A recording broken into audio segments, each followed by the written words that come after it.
The sand was alive. It burned, it pressed, it crushed. It crawled into her skin, into her lungs, into her thoughts. Buried up to her neck beneath 2 burning suns, the alien woman knew this was how she would die. Not in battle. Not with honor. But slowly, forgotten, erased by heat and silence. She closed her eyes. Then she heard a voice. A human voice. Her name was Celera Ven, once a respected envoy of the Valari Concord. Now she was nothing more than a warning sign left behind by raiders. The desert world of Karos, 9 stretched endlessly around her, an ocean of red sand and broken bones. The air shimmered with heat so intense it bent the horizon. The raiders had been careful. Cruel in a precise way. They buried her upright, packing the sand tight around her body. Arms pinned. Chest locked. No movement. No escape. Only her head left above the surface, exposed to the twin suns that scorched the sky. This punishment was old. Older than most civilizations. Leave them alive. Let the planet finish the job. Time lost meaning. Her lips had cracked long ago. Her throat felt like stone. Tears had dried before they could fall. Her species could survive many things, but not this. Heat by day. Freezing winds by night. The sand would slowly collapse her lungs as her muscles failed. She had begged. She had screamed. She had cursed every god she knew. Now, she waited. Her thoughts drifted to strange things. To stars she would never see again. To the irony that the Valari believed themselves superior to humans, calling them unstable, emotional, inefficient. At least they die faster, she thought. A sound broke the silence. Not wind. Not the hiss of shifting dunes. Words. Hey, don't move. I see you. Her eyes flew open. A shape stood before her, blocking one of the suns. Tall. Upright. Wearing a rough, dust-covered suit. The visor reflected her own face back at her, sunburned, cracked, terrified. The voice continued, calm and steady. You're buried pretty bad. But you're not dead. That's good news. Her mind struggled to understand. Human. Here. Humans were not supposed to be this far out. This sector was marked unstable. Dangerous. Ignored by major powers. She tried to speak. Only a broken sound escaped her throat. The figure raised a hand. No talking. Save your strength. Blink once if you understand me. She blinked. Good, the human said. Blink twice if you can't feel your legs. She blinked once. The human exhaled slowly. Not panic. Not fear. Just calculation. My name's Elias Mercer, he said. Independent explorer. And yeah, this looks bad. But I've pulled worse people out of worse places. He moved quickly but carefully, kneeling several feet away, not near her head. He began digging into the sand at an angle, using a flat tool that vibrated softly. Not brute force. Precision. Celera felt a faint shift behind her. Pressure changed slightly. Panic surged. Her breathing spiked. Easy, Elias said immediately. That's normal. I'm creating a pressure pocket. If I dig straight down, the sand will collapse and crush you. Humans learned that lesson the hard way, back on Earth. Earth. The name carried weight even among the stars. A death world. A place where evolution had sharpened its creatures instead of protecting them. He paused and pulled a small tube from his pack. This is hydration gel. Don't swallow fast. Just let it coat your tongue. Cool liquid touched her lips. Her body screamed for more. She forced herself to stay still. That's it, Elias said softly. Slow. Your system's been shut down too long. Life crept back into her veins.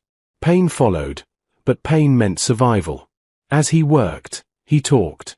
Not to distract himself. To anchor her. Raiders do this to scare traffic away. Leave a message without staying around. Means they won't be back soon. Her mind latched onto his voice like a lifeline. Most people don't come looking, he continued. Guilds calculate risk. Humans, we're bad at that. Another shift. More sand loosened behind her. Her chest expanded slightly for the first time in hours. Tears welled in her eyes, evaporating instantly. Why? She croaked at last. Elias didn't answer immediately. He worked. Measured. Adjusted. Because someone left a signal, he said. And because if I were buried out here, I'd want someone to stop. The digging continued. The suns climbed higher. Elias erected a reflective shield above her head, blocking direct heat. He checked her pulse. Her skin temperature. He adapted on the fly, adjusting tools, changing angles, responding to tiny shifts in sand pressure. No advanced alien machine. Just human problem-solving. Finally, he braced himself. On 3, he said. This will hurt. She blinked once. 1. The sand groaned. 2. Her body burned as circulation returned. 3. He pulled. The desert fought back, sucking at her body like it wanted to keep her. Sand scraped skin. Muscles screamed. Then, release. She collapsed into his arms, gasping, sobbing, alive. Elias laid her on a thermal blanket and immediately began stabilizing her. He didn't celebrate. Didn't speak loudly. Just worked. You're safe, he said quietly. For now. She stared up at the sky, stars hidden by daylight, and realized something that would later shake the Concord to its core. Humans did not survive because they were stronger. They survived because they refused to walk away. And this was only the beginning. Celera woke to motion. Not pain, though pain was everywhere, but movement. A low vibration hummed beneath her, steady and controlled. Cool air brushed her skin. The crushing heat was gone. She opened her eyes. Metal walls. Dim light. Straps across her chest and legs. A human-made medical rig, rough but functional, surrounded her. Tubes fed fluid into her arm. Monitors blinked in soft colors. She was inside a vehicle. Alive. Her breath caught. A human sat at a console nearby, hands moving calmly over controls. No panic. No celebration. Just focus. Elias. You're awake, he said without turning around. Good timing.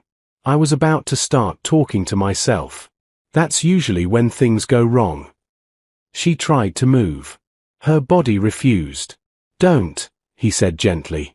Your muscles think they died. Give them time to forgive you. She swallowed. Her throat burned less now. Why are you helping me? Elias finally turned. His face was tired. Dust-streaked. Human. Not heroic in the way Holovid's portrayed. No perfect posture, no shining armor. Just stubborn life etched into bone and skin. Because leaving you there would have bothered me, he said simply. That answer made no sense. Among the Valari, rescue decisions were mathematical. Probability curves. Risk thresholds. Lives weighed against resources. No equation would have justified saving her. You don't even know who I am, she said. He shrugged. Didn't need to. The vehicle lurched slightly as it climbed over rock. Outside, the desert roared against reinforced plating. Celera closed her eyes for a moment, overwhelmed. When she opened them again, curiosity replaced fear. What is this machine? She asked. Elias smiled faintly. This ugly thing? She's called Patchwork. Built her myself. 6 different manufacturers. None of them talk to each other. Had to teach them. Teach machines. Argue with them, he corrected. Machines are stubborn. Humans are worse. He reached over and adjusted a dial. Warmth spread through her limbs, slow and controlled. You said humans learned something the hard way, Celera said. About the sand. Elias nodded. Earth had deserts too. People buried alive. Caves collapsing. Mines failing. We lost a lot of folks before we figured out pressure physics and how panic kills faster than lack of air. He paused. So we learned to slow down. That answer stayed with her. They drove for hours. Outside, Caro's 9 shifted from endless dunes to jagged stone fields. The sky darkened as the suns dipped low. Cold crept in fast. Elias guided the rover into a narrow canyon and sealed it behind them with a collapsible shield. Raiders avoid tight spaces, he explained. Limits escape options. Another strange choice.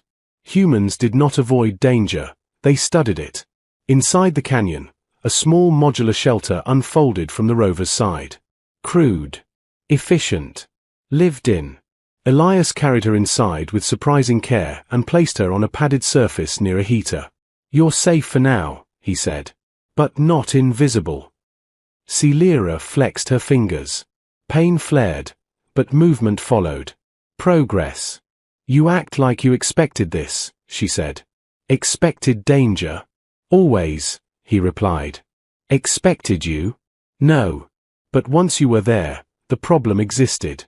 Humans don't ignore problems very well. That wasn't true. Humans ignored plenty. But not this one. As night fell, the temperature dropped brutally. Elias activated heat fields, adjusted her fluids, and monitored her breathing.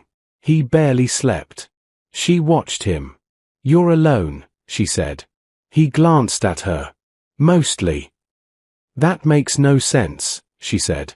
Your species values cooperation. Pack bonding. He smiled at that. Yeah. We do. That's why we leave people behind to watch the dark. The canyon echoed with distant wind. Celera's thoughts churned. The raiders would report her dead. The Concord would write her off. No rescue fleet would come. But humans acted without permission. What happens when they come back? She asked quietly. Elias didn't pretend otherwise. Then things get interesting. The next day, she learned what he meant. Sensors flared mid-morning. Multiple contacts. Fast. Light craft. Raider signatures. They came back early, Elias muttered. That's new. Fear surged through her. You can't fight them alone, she said. I'm not fighting them, he replied. I'm inconveniencing them. He moved fast. Not frantic. Decisive. He shut down visible power signatures, rerouted heat into stone, and activated something beneath the canyon floor. What did you do? Celera asked. Turned the ground into a lyre, he said. The first raider craft swept overhead. Then the canyon floor collapsed, selectively. One ship vanished into a sinkhole engineered days earlier. Another scraped stone and lost an engine. The remaining raiders scattered. Confusion. Elias smiled grimly. Humans are great at traps. We learned that from predators smarter than us. Weapons fire lit the canyon. The shelter shook. Celera clutched the edge of the bed. You planned this, she realized. I prepared for something, Elias corrected. That's the difference. A raider breached the canyon mouth on foot. Elias handed Celera a small device. If things go bad, he said, press this. It'll broadcast everything we've recorded. To everyone. She stared at it. That would expose you. He met her gaze. Truth does that. The raider stepped inside. And in that moment, Celera understood. Humans were not chaotic. They were adaptive. They didn't dominate the stars by force. They survived by refusing to accept endings. And she had just stepped into a story the galaxy was not ready for. The raider did not look afraid.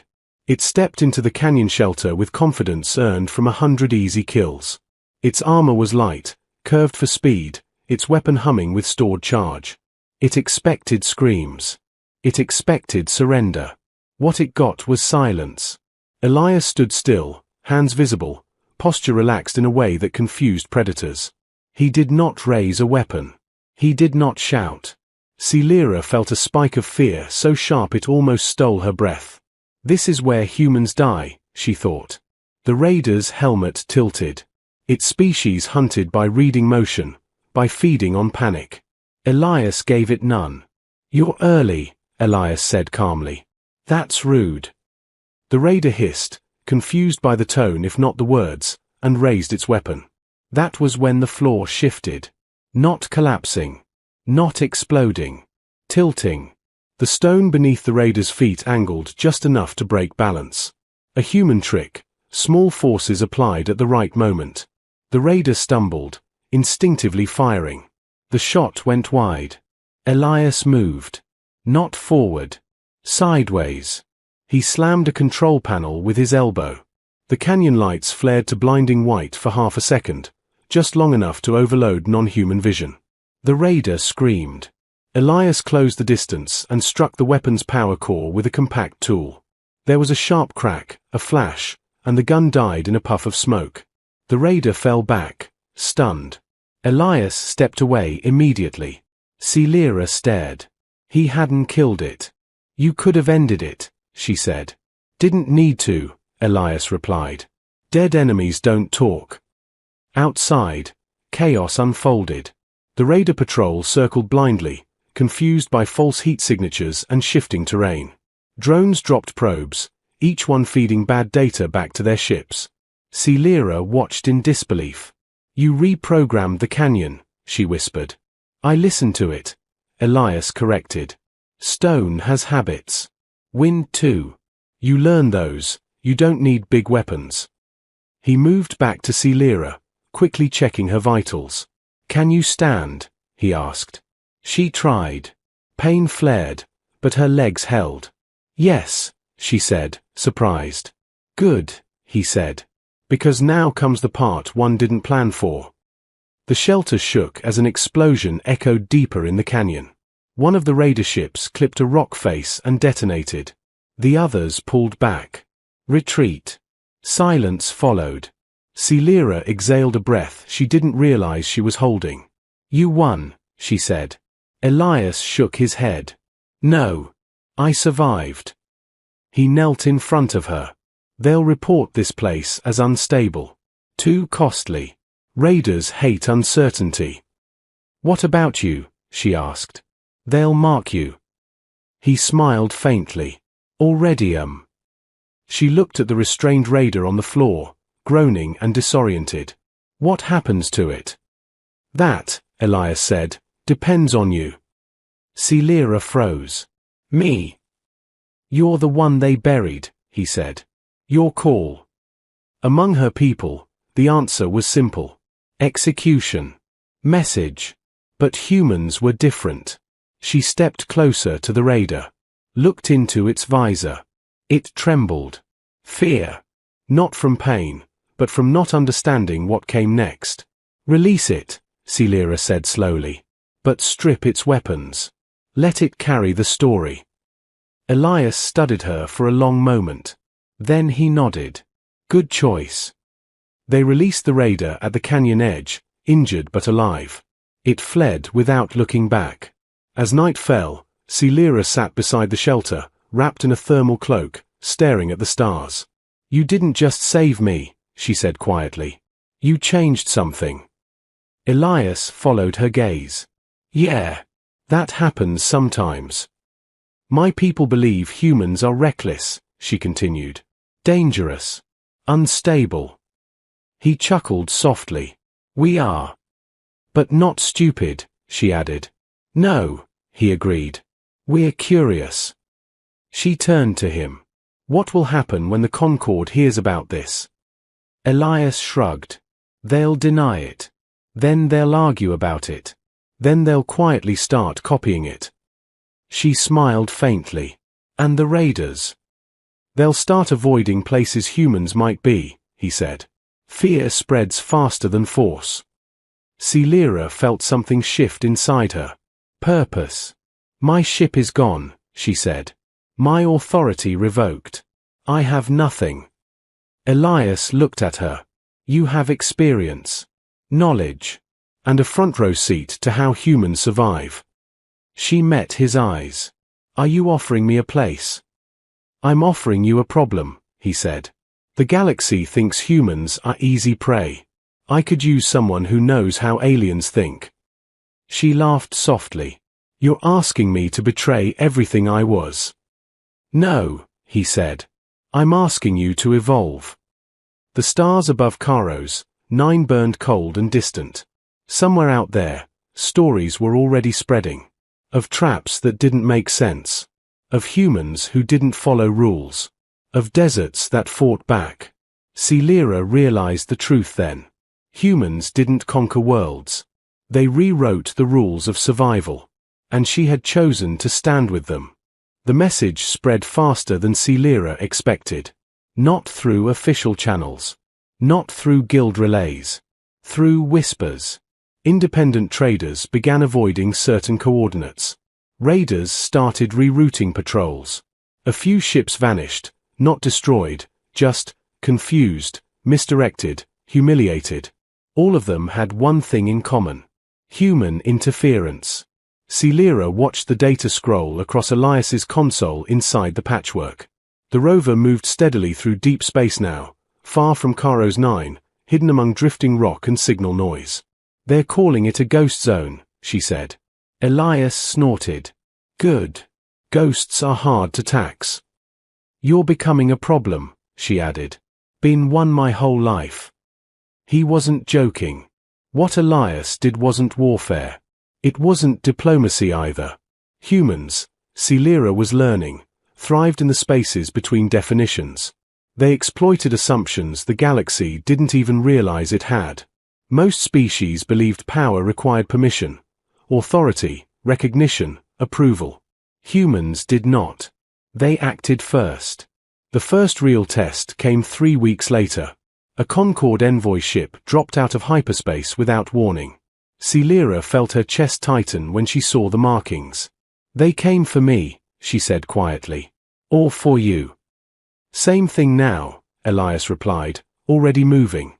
The envoy ship was massive, elegant, armed with enough firepower to erase the Patchwork in seconds. It hailed them on an open channel. Formal. Cold. Unregistered human vessel. You are operating in restricted space. Power down and prepare for inspection. Celera knew the subtext.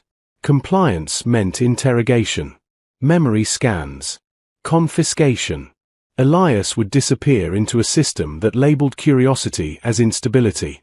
Don't answer yet, Elias said calmly. Let me guess how they're thinking. He adjusted a few controls. The Patchwork did not flee. It did not power down. It drifted. Slowly. Unpredictably. Celera watched sensor data warp. You're desynchronizing our signal, she asked. Yep, Elias said. They're expecting fear. Or defiance. Not ambiguity. The envoy ship repeated the command, this time with irritation. Celera swallowed. They can legally seize you. They can try. Elias opened the channel. This is an independent human explorer, he said. We're conducting environmental stabilization experiments. On whose authority? The envoy demanded. Elias smiled. Gravity's. Silence. Celera felt it then, the shift. The Concord envoy did not know how to respond. No protocol covered this. No box fit a human who refused to play the game. You are harboring a Valari national, the envoy finally said. Return her immediately. Celera stood.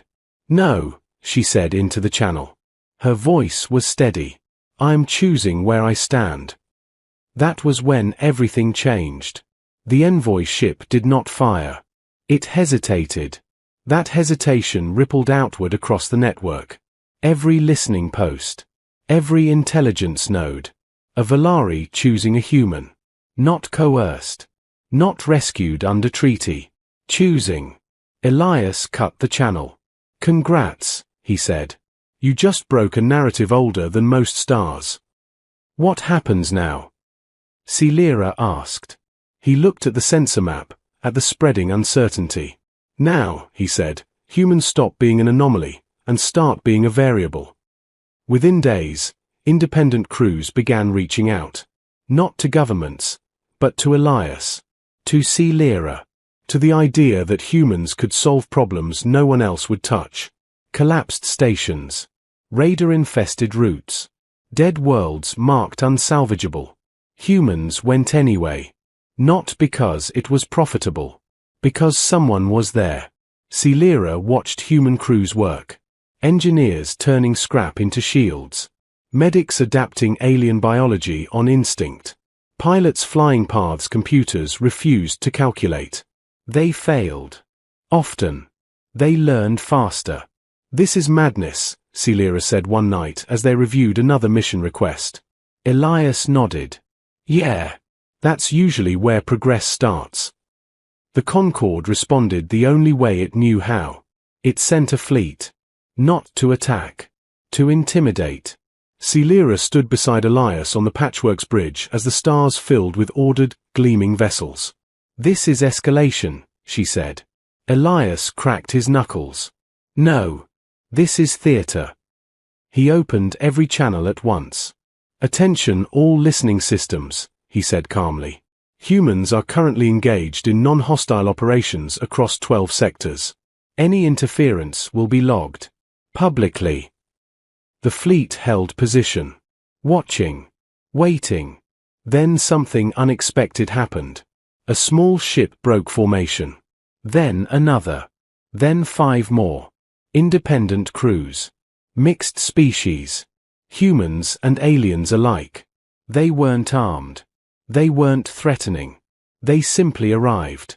Celera felt her breath catch. "They're standing with us," she whispered. Elias didn't look surprised. "People don't like bullies," he said. "Even bureaucratic ones." The Concord fleet withdrew. No battle. No victory song. Just absence.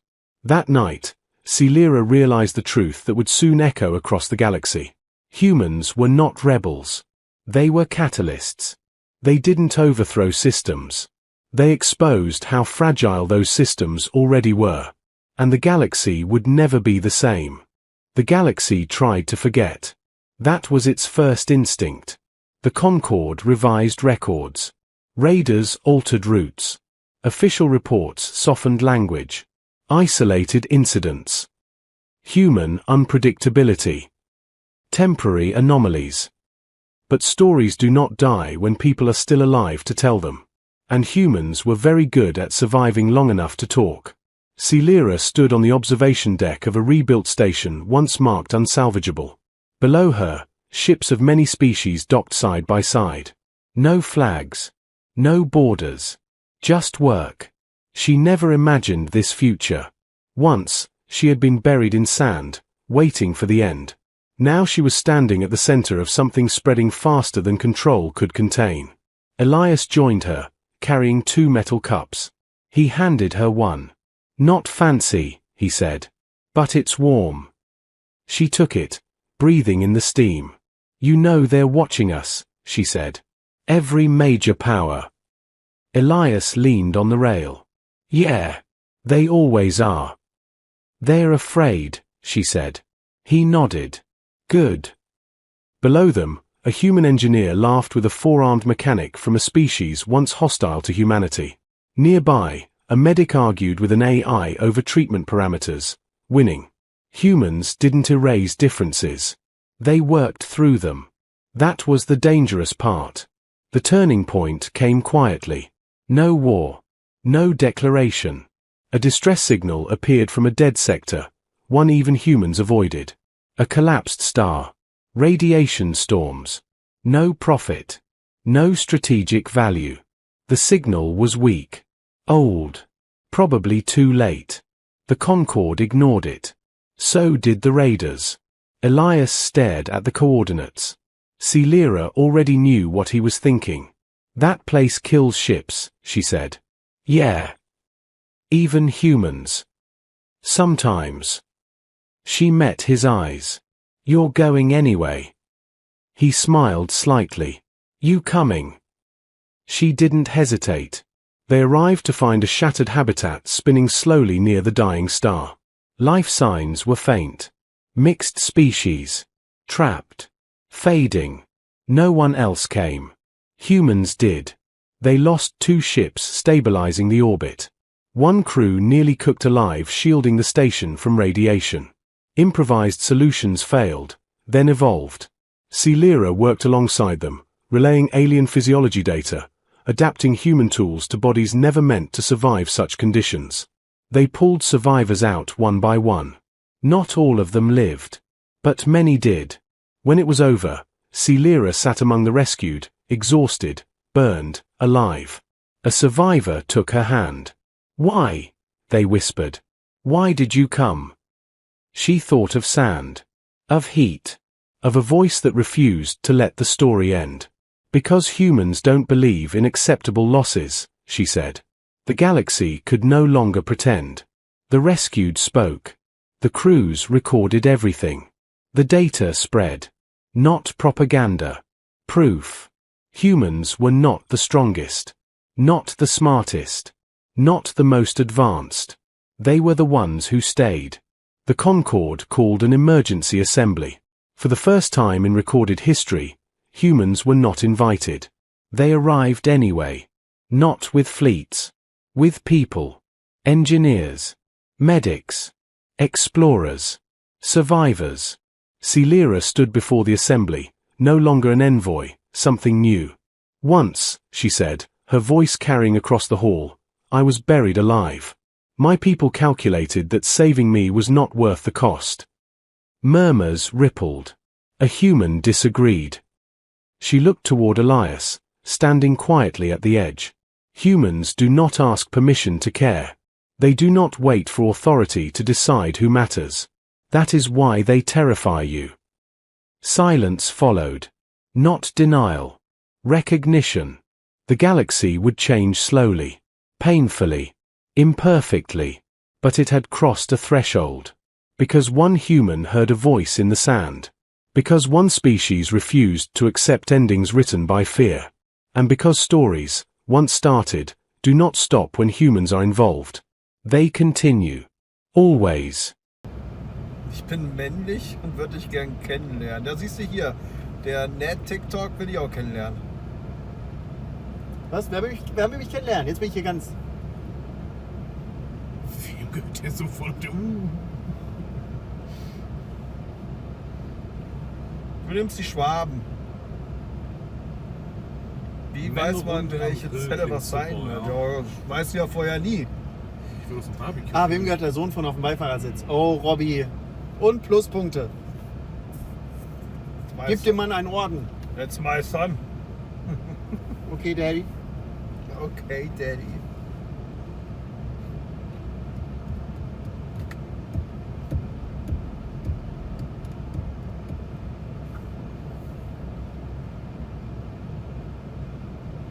Das stimmt, ich bin vergeben.